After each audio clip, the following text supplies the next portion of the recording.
पति मारपीट करे, दुख दे, तो पत्नी को क्या करना चाहिए? उत्तर पत्नी को तो यही समझना चाहिए कि मेरे पूर्व जन्म का कोई बदला है, ऋण है जो इस रूप में चुकाया जा रहा है, अतः मेरे पाप ही कट रहे हैं और मैं शुद्ध हो रही हूँ। पीहर वालों को पता लगने पर वो उसको अपने घर ले जा सकते हैं, क्योंकि उन्होंने मारपीट के लिए अपनी कन्या थोड़ी ही दी थी। ये स्वामी रामसूरदास जी ने बड़ा एहसान कर दिया कि कन्या को अपने घर ले जाए। दिल्ली पुलिस ने एफआईआर किया है कि उसने भारत और भारत के बाहर उन बच्चियों को कितना यौन शोषण करने की कोशिश की है, उनको बिस्तर पर सुलाने की कोशिश की है। किस तरह से ये कहकर कि अरे तो बच्चियों के पास फोन नहीं होता था, मैं तुम्हारे पिताजी से बात कराता हूं, उनको अपना बेडरूम में ले गया। ये दिल्ली पुलिस कह रही है, शमसुल इस्लाम नहीं कह रहा, अम्बेडकर नामा नहीं कह रहा। जब इस देश की बच्चियां, हिंदू बच्चियां, पहलवान बच्चियां जब सड़क पर बैठी हैं, उनकी पिटाई हो रही है, उनको मारा जा रहा है, ये तुमको किसी ने चौधरी बनाया है? यहाँ पर तुमको किसी ने चौधरी बनाया है कि तुम संबोधन, तुम हमारा प्रबंधन करोगे हमारा? अरे हम इस देश के लोग सारे दलित बहुजन मिलकर तुम्हारा प्रबंधन करेंगे, और जिस दिन तुम्हारा प्रबंधन करेंगे ये देश बच जाएगा। जो तोलक राजा थे, वो उनमें से सारे इंपॉर्टेंट राजा जो थे वो हिंदू माओ से थे। ये सावरकर कह रहा है, मैं नहीं कह रहा। मोहन भगवत जी और आरएसएस के जो तमाम जुड़े हुए लोग हैं उनको बताना चाहता हूँ, सारी दुनिया के इतिहास में, प्राचीन इतिहास से लेकर आज तक के इतिहास में, मध्य युग के इतिहास में, मॉडर्न इतिहास में, एक भारत एक ऐसा एकमात्र देश है कि जिसमें किसी एक धर्म के मानने वाले लोगों ने 900 साल से 1000 साल राज किया, और वो देश जो है 80 का 80% उनके धर्म का नहीं हुआ।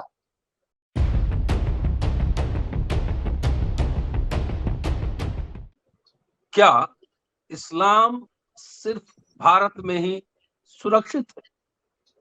दोस्तों, रतनलाल बोल रहा हूं और आप देख रहे हैं अम्बेडकर नामा।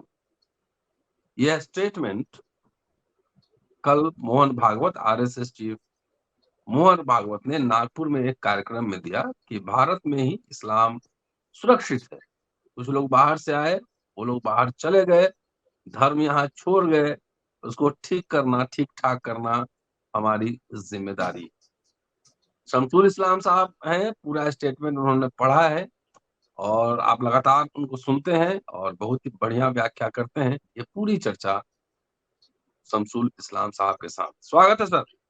जी, जय भीम, इनकलाब जिंदाबाद। सर, और किसी और का कोई भी जिंदाबाद हो तो वो कर लें, लेकिन वो बहुजन वाला जिंदाबाद होना चाहिए, उनके खिलाफ नहीं होना चाहिए।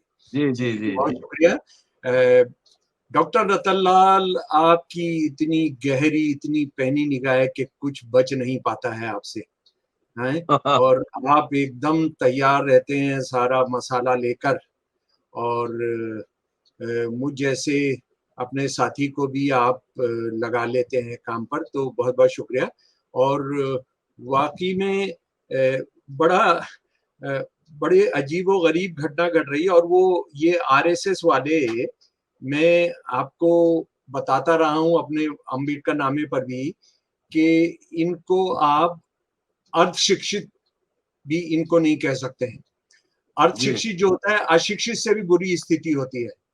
जी तो इनके बारे में आप क्या बोलेंगे, क्या नहीं बोलेंगे, लेकिन इनको खबरों में रहना आता है।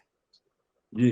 खबरों में रहना आता है। जैसे अभी जो मैं थोड़ा सा इससे हटकर जो एक बात रख रहा हूं, आज आप पूरा अखबार मीडिया देख लीजिए कि 1 महीने से मणिपुर जल रहा है? हम्म हम्म। लेकिन हमारे होम मिनिस्टर साहब को वहां जाने का मौका नहीं था, उनके जाते ही हथियार भी बाहर आ गए, शांति भी हो गई है। वहां का कोई चीफ मिनिस्टर है, आईजी पुलिस है, कोई किसी को नहीं पता है। उन्होंने कहा कि हथियार दे दो, मैं दरखास्त कर रहा हूं, तो हथियार आने शुरू हो गए। तो ये तो हमारे अब होम मिनिस्टर को पहले चला जाना चाहिए था, पर ये लोग यानी जो हेडलाइन है उसको उसको करना जाता है। और कैसे कैसे कई कई पत्रकार जो ठीक ठाक लगते थे वो भी दलाली में कितना आगे हो गए हैं, वो शर्म आ रही है। यानी आज अगर ये अमित शाह जी के जाने पे मणिपुर में शांति हुई है, तो ये तो इस बंदे को 15 दिन 20 दिन पहले चला जाना चाहिए था। ये क्यों जी नहीं गया? इसका मतलब है जो कुछ वहां हुआ ये इनकी जिम्मेदारी है, या कराया जा रहा था कि ये आके सब ठीक ठाक कर देंगे। तो हम्म। बड़ी दुख की बात है। लेकिन हम मोहन भगवत जी पर आ जाते हैं। ये हमारे जो आरएसएस के मुखिया हैं, मोहन भगवत जी, वो क्या क्या बोलते रहते हैं, तो अर्ध शिक्षित हैं वो, और सच्ची बात ये इतने महान अशिक्षित अर्धशिक्षित हैं कि वो कुछ आम अशिक्षित अर्धशिक्षित होने वाले की भी बेइज्जती है इनको अर्धशिक्षित कहना। पर चलिए, अभी कोई नई टर्म तो अभी निकली नहीं है इनके लिए। तो ये जो है, आप देखिए कि एक बुनियादी तौर पर गौर करिए कि ये कॉलोनियल माइंडसेट से बाहर आना चाहते हैं, लेकिन ये जहां इन्होंने भाषण किया है उसको सन 1927 में शुरू हुआ था, वो ऑफिसर्स ट्रेनिंग कैंप कहते हैं उसको। बिल्कुल अंग्रेजी सेना का जैसे होता था ना, अंग्रेजी सेना का जो ऑफिसर्स ट्रेनिंग कैंप होता था, वो अलग बात है कि उनका जो कच्चा था वो भी स्काउट्स, ब्रिटेन के स्काउट से उन्होंने लिया था। तो ये कितना कॉलोनियल इनका मुक्ति चाहते हैं, जो जो अंग्रेजों की दलाली में जो संगठन खोया हुआ है। तो ये ऑफिसर्स ट्रेनिंग कैंप में जो नागपुर में होता है, ये उसमें भाषण कर रहे थे। उधर आप भाषण सुन लीजिए। जो पहले मुद्दे पर उन्होंने भाषण किया, कुछ संप्रदाय बाहर से आए, मैं सीधा उनके जो शब्द हैं वो सुना रहा हूं आपको। उनको लाने वाले जो बाहर से थे उनके साथ हमारी लड़ाइयां हुई, लेकिन वो बाहर वाले तो चले गए, सब अंदर वाले हैं। तो उन बाहर वालों का संबंध भूलकर इस देश में रहना, भुलाकर इस देश में रहना, और अभी अभी वहां के प्रभाव में यहाँ जो लोग हैं वो बाहर वाले नहीं, वो अपने ही हैं, ये समझ के उनके साथ व्यवहार करना। अगर उनके सोचने में कोई कमी है तो उनका योग्य प्रबोधन करना हम सबकी जिम्मेवारी है। देखिए इसमें क्यों क्या है, एक तो एक खलीफा है, एक इलाके का गुंडा है जो बता रहा है कि मैंने कैसे हमने सबको सीधा करके रखना है। यानी इस देश के जो मुसलमान हैं उनको आरएसएस ये बता रहा है कि कैसे हमने उनको टैकल करना है।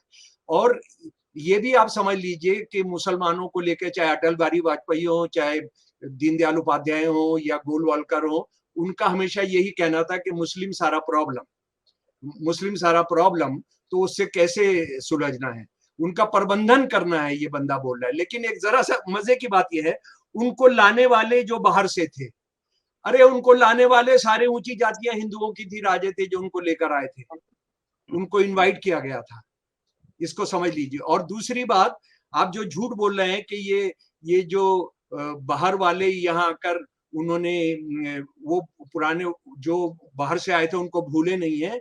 मैं आपको मोहन भगवत जी और आरएसएस के जो तमाम जुड़े हुए लोग हैं उनको बताना चाहता हूँ, सारी दुनिया के इतिहास में, प्राचीन इतिहास से लेकर आज तक के इतिहास में, मध्य युग के इतिहास में, मॉडर्न इतिहास में, एक भारत एक ऐसा एकमात्र देश है कि जिसमें किसी एक धर्म के मानने वाले लोगों ने 900 साल से 1000 साल राज किया, और वो देश जो है 80 का 80% उनके धर्म का नहीं हुआ। क्यों नहीं हुआ?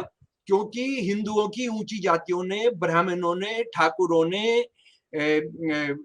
राजपूतों ने, ठाकुरों ने और कायस्थों ने, यहाँ के जो ये विदेशी शासक आए थे, जिनको वो विदेशी शासक बोलते हैं, मुसलमान शासक बाहर से आए थे, वो जो यहाँ अंदर बस गए उनको भी छोड़िए, वो उनकी वजह से, उसकी वजह से उन्होंने यहाँ के मुसलमान, जो भी मुसलमान हो रहे थे, जो 18-20%, उनकी कोई चिंता नहीं की।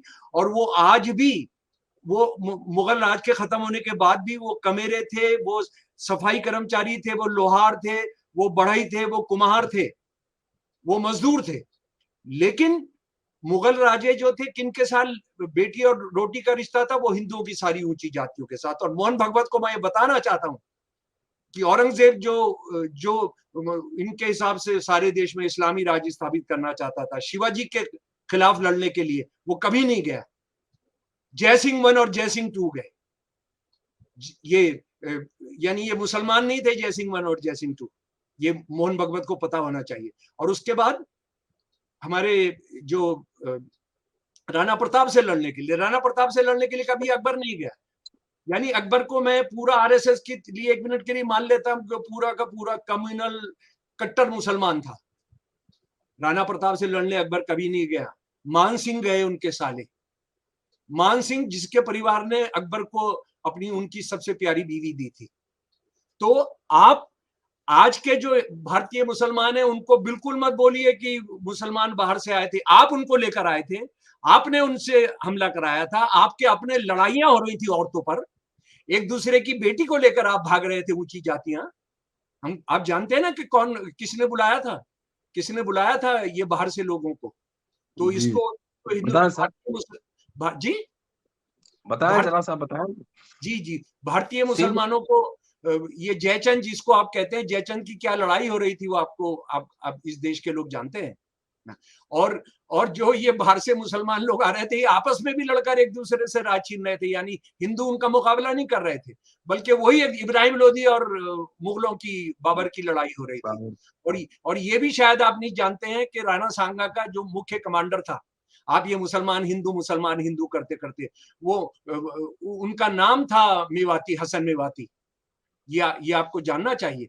ये सिर्फ एक बात सच है कि हिंदुओं की ऊंची जातियों ने जो उस वक्त जो जो जिनके पैदावार के साधनों पर जिनका कब्जा था, वो चाहे मुगल रहे हो, चाहे वो उससे पहले गुलाम राज्य रहे, कोई भी राज्य रहा हो, ये आप सावरकर की किताब पढ़ लीजिए, 6 एपोज इन हिस्ट्री ऑफ इंडिया, कि जो तोलक राजा थे, वो उनमें से सारे इंपॉर्टेंट राजा जो थे वो हिंदू माओ से थे। ये सावरकर कह रहा है, मैं नहीं कह रहा। तो ये आप मत, ये हमको मत बताइए आप। और आपने आपने मुगलों के जमाने में भी राज किया, और आज भी आप जो राज है, आप जिनके साथ मिलकर राज कर रहे हैं, मोदी जी जो आपका मुखौटा है, वो भी किन की सेवा कर रहे हैं, वो भी, उसको भी हम जानते हैं अच्छी तरह। वो सारा अरब देश जो है, जहां कट्टरवाद है, जहां पर तानाशाही है, वहां पर मोदी जी के खास दोस्त हैं। वो किसी को धर्म स्थल नहीं बनाने देते हैं, लेकिन आप जानते हैं दुनिया का सबसे बड़ा मंदिर जो है वो अबू धाबी के अंदर बन रहा है, मोदी जी उसका शिलान्यास कर आए। तो हमको ये मत बताइए आप कि भारतीय मुसलमानों का उससे कुछ लेना देना है। और अगर लेना देना है, तुमको किसी ने चौधरी बनाया है यहाँ पर, तुमको किसी ने चौधरी बनाया है कि तुम हमारा प्रबंधन करोगे हमारा? अरे हम इस देश के लोग सारे दलित बहुजन मिलकर तुम्हारा प्रबंधन करेंगे, और जिस दिन तुम्हारा प्रबंधन करेंगे ये देश बच जाएगा। दूसरी बात जो कही है उन्होंने, बहुत शर्मनाक बात, राहुल का नाम लिए बिना, राहुल गांधी का नाम लिए बिना, कि ये देश के दुश्मन है जो बाहर जाकर उसको बदनाम कर रहे हैं, बदनाम कर रहे हैं। इस आदमी की औकात देखिए, इस आदमी की हिम्मत देखिए। जब इस देश की बच्चियां, हिंदू बच्चियां, पहलवान बच्चियां जब सड़क पर बैठी हैं, उनकी पिटाई हो रही है, उनको मारा जा रहा है, उसको तो छोड़िए कि वो जो एक राजपूत हैं, हालांकि ये उन सब राजपूतों को वो जो कुकर्म कर रहे हैं उसको करना, क्योंकि हमारे ठाकुर रोशन सिंह भी राजपूत थे, जिन्होंने काकोरी केस में जो शहीद हुए थे। तो राजपूत का मतलब, ये आरएसएस वाले जमा कर रहे हैं कि हम राजपूतों की रक्षा करेंगे, ये सारे राजपूतों की। तो हम कुकर्मी जो कुकर्म कर रहे हैं, जो यौन शोषण करते हैं, जो रेप करते हैं, उनके बारे में सवाल उठ रहे हैं। बच्चियां क्या कह रही हैं? दिल्ली पुलिस ने एफआईआर किया है कि उसने भारत और भारत के बाहर उन बच्चियों को कितना यौन शोषण करने की कोशिश की है, उनको बिस्तर पर सुलाने की कोशिश की है। किस तरह से ये कहकर कि अरे तो बच्चियों के पास फोन नहीं होता था, मैं तुम्हारे पिताजी से बात कराता हूं, उनको अपना बेडरूम में ले गया। ये दिल्ली पुलिस कह रही है, शमसुल इस्लाम नहीं कह रहा, अम्बेडकर नामा नहीं कह रहा। वो किस तरह से उनको भाई के साथ आइए बाजी, वो उससे मिलना नहीं चाहती है, वो जो एक बच्ची है पहलवान, वो मिलना नहीं चाहती है, अपने भाई को लेकर आई, भाई को बाहर रोक दिया जाता है। और उसको कहता है ये जो लफंगा है, जिस पर दिल्ली पुलिस ही कह रही है एफआईआर के अंदर, वो ये कह रही है कि तेरा हम कैरियर खत्म करा देंगे अगर ये सब, तू बहुत ऊंची उड़ रही है। एक बच्ची को ये कह रही है, गरीबों की बच्चियां हैं, किसानों की बच्चियां हैं, और उसमें उनको ये कह रहे हैं कि तेरे को हम वो ऐसी दवाइयां, ताकत की दवाइयां मैं तेरे को दिलवा दूंगा, तू क्यों परवाह कर। यानी इन सारी दुनिया में नाम कमाने वाली बच्चियों की को बेच दोगे, उनके शरीर का तुम सौदा कर लोगे कुछ कुछ विटामिन देने पर, ये तुमने औकात समझी हुई है, ये तुम समझते हो। और उसके बाद डॉक्टर रतनलाल जी, यही बात नहीं है। आज की आप एक खबर पढ़ लीजिए, आज की आप एक खबर पढ़ लीजिए कि गुजरात के अंदर एक जगह है, और वो जगह है जी, वो गुजरात की जो वो जगह है जनाब, वो वहां पर एक दलित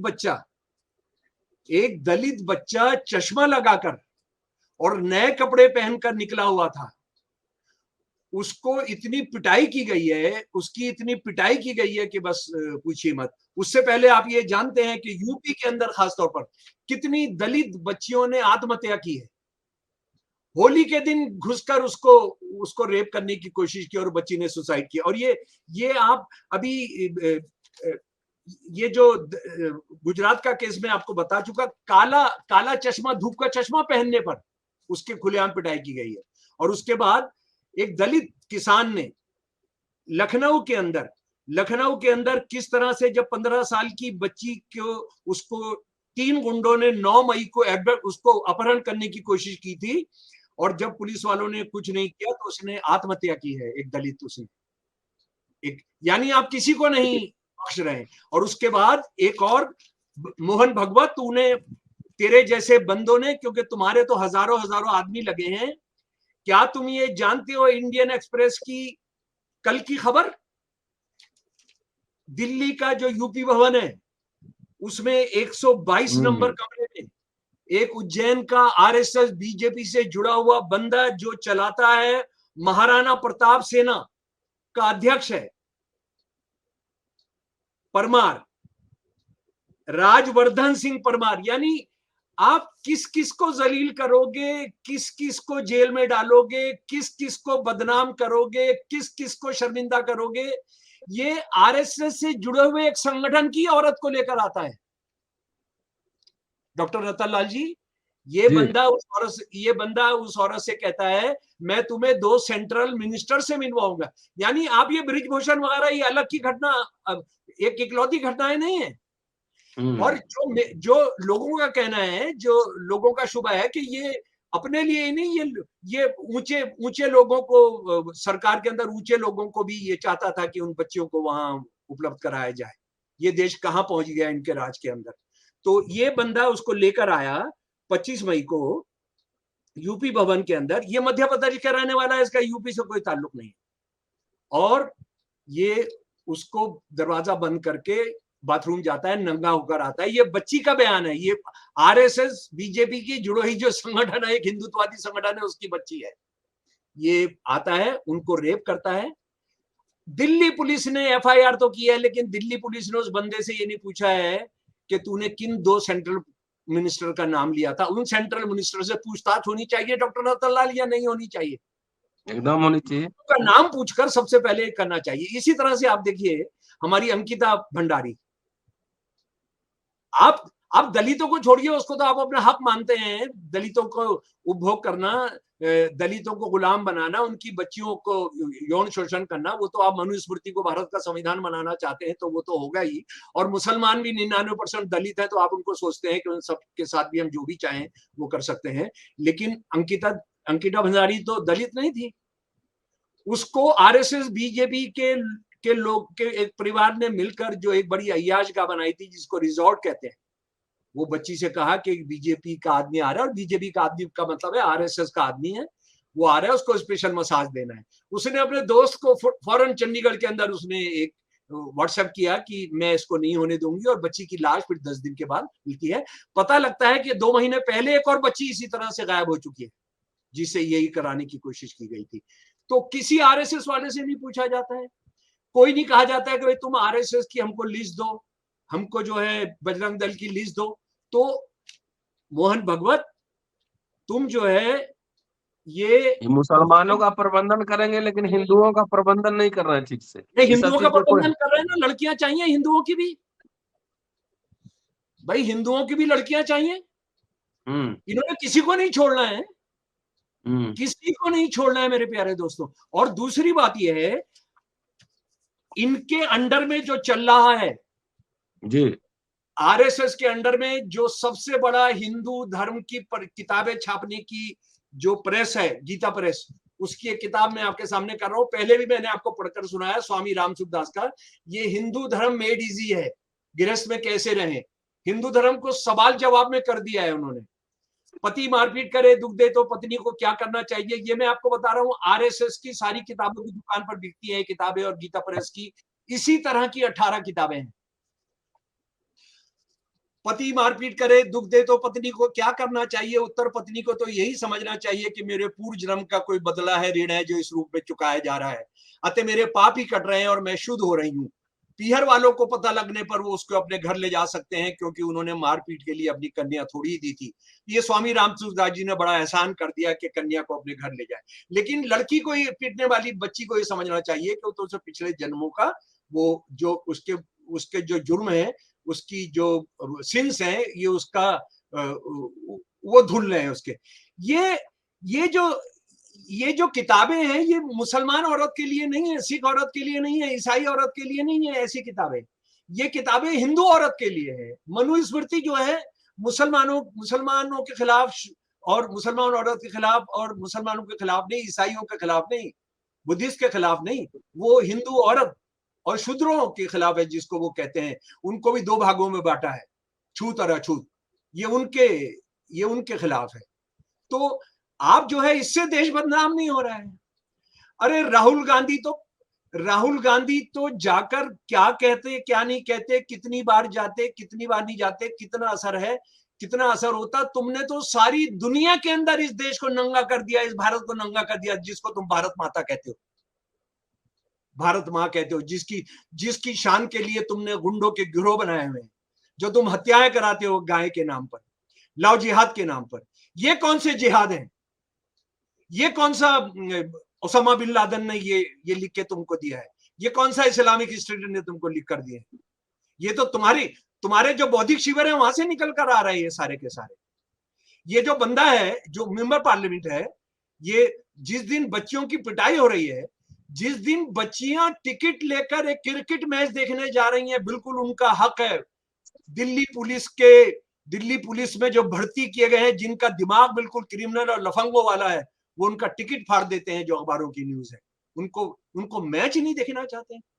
वो अपने प्यारे क्रिकेटर, जिस तरह से वो सारी दुनिया में जानी जाती हैं पहलवानी के लिए, कुश्ती के लिए, उसी तरह से वो अपने दोस्तों को, अपने कुलीग्स को दूसरा गेम खेलते हैं, सारी दुनिया का नाम कमाते हैं। और आपको मोहन भगवत जी, आपको बहुत बदनामी होती है कि ये फला जगह से पैसा आ गया, इसको ईसाई एनजीओ को पैसा आ गया, इसको कोई डेमोक्रेटिक एनजीओ को पैसा आ गया।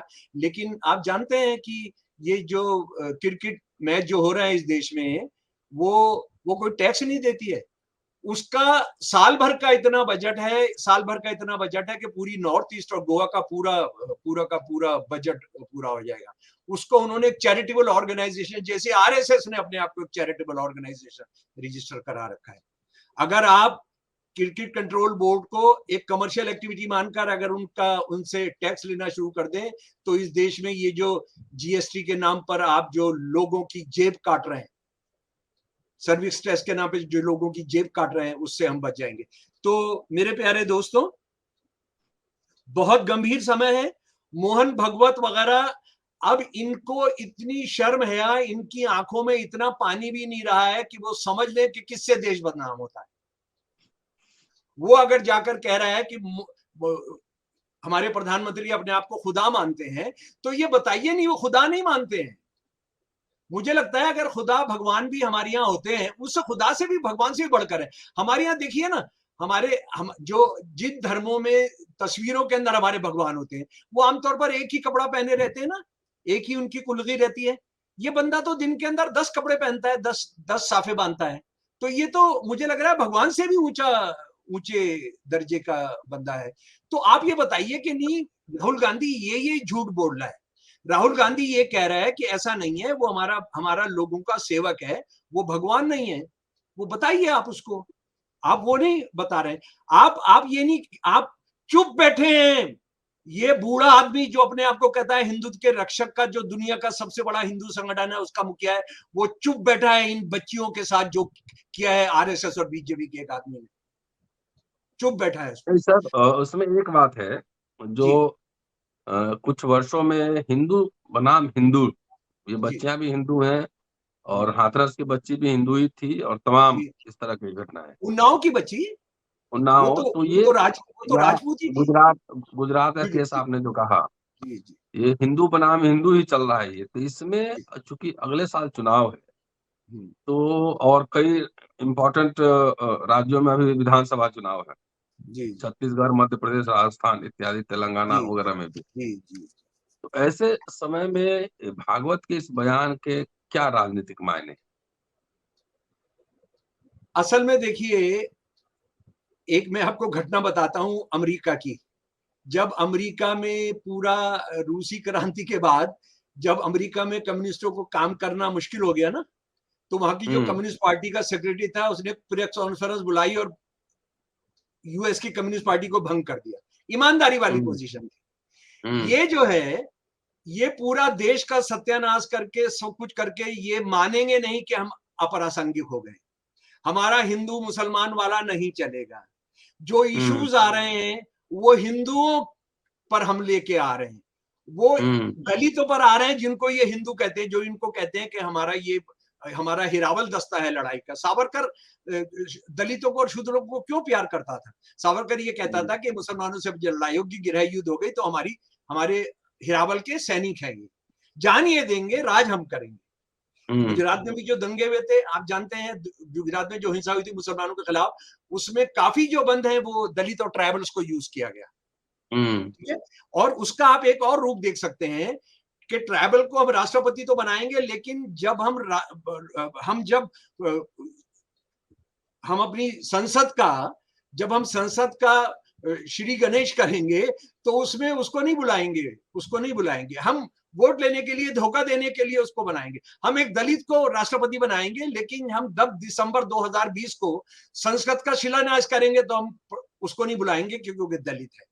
उसके अलावा कोई दूसरी वजह नहीं हो सकती। तो ये गोरख धंधा, ये सबको हर वक्त बेवकूफ बनाना कितने दिन चल सकता है? और ये क्या सोचते हैं कि इस देश के लोग बेवकूफ हैं? तो दोस्तों, आप देख रहे थे अम्बेडकरनामा। शमसूल साहब ने विस्तार से बातें समझाई कि क्या मायने हैं मोहन भागवत के स्टेटमेंट के। कहीं पे निगाहें, कहीं पे निशाना। शुक्रिया, देखते रहिए अम्बेडकरनामा। शुक्रिया सर, थैंक जय यू। भीम, इनकलाब जिंदाबाद।